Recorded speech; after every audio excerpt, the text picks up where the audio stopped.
إذاعة جمهورية مصر العربية من القاهرة.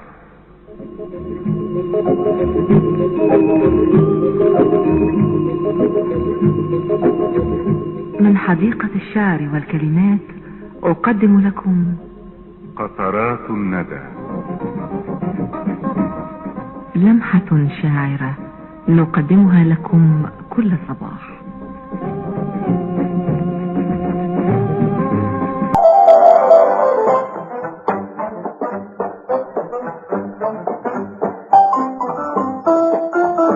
أخبار خفيفة.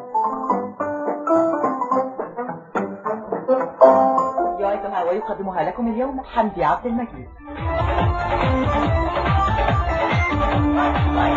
عزيزي المستمع صباح الخير، وأنت أيضا عزيزتي المستمعة صباح الخير.